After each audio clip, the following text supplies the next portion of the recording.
Israel अक्टूबर से अब तक गाजा में लड़ रहा है। कहने को भले ही इजराइल सैन्य शक्ति के मामले में काफी आगे है, लेकिन हमास के लड़ाकों से उसे भारी टक्कर मिल रही है और उसे काफी नुकसान भी उठाना पड़ रहा है।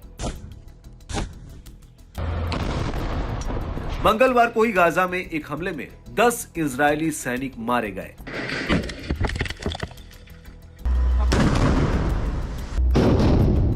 आपको बता दें कि अक्टूबर में शुरू हुए गाजा में इजरायली सेना के जमीनी अभियान के बाद से मंगलवार को हुआ हमला उस पर अब तक का सबसे बड़ा हमला है।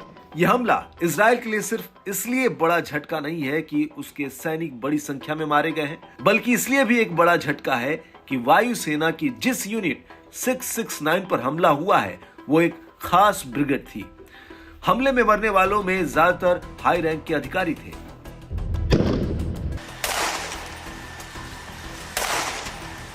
इस हमले के साथ ही जमीनी हमले में मरने वाले इजरायली सैनिकों की संख्या 115 हो गई है। टाइम्स ऑफ इजरायल की माने तो इजरायली सैनिक उत्तरी गाजा में हमास के सबसे मजबूत गढ़ों में से एक कस्बा में तलाशी अभियान चला रहे थे।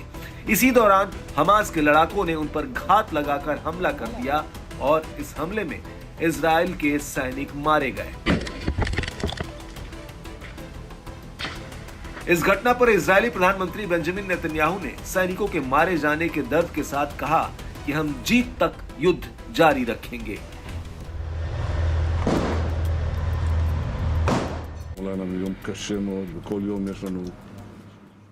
कल हमारा दिन काफी मुश्किल भरा था और हर दिन हमारे पास बेशकीमती युवा होते हैं, इजरायल के सच्चे नायक। मेरा दिल मारे गए और उनके परिजनों दोनों के लिए दुखी है। हम जानते हैं कि उनका जीवन बदल गया है, लेकिन बावजूद इसके मैं स्पष्ट रूप से बताना चाहता हूं कि मैंने अभी मैदान में कमांडर से क्या कहा। मैंने कहा कि हमें कोई नहीं रोक सकता, हम ये लड़ाई अंत तक जारी रखेंगे।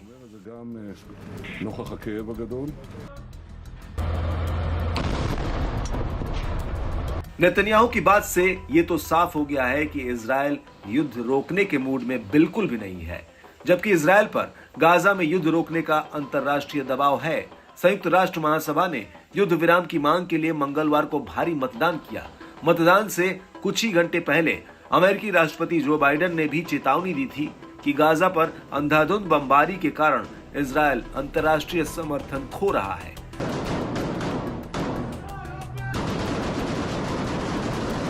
इजरायल हमास युद्ध में गाजा के भी अब तक 18,000 से अधिक लोग मारे गए हैं।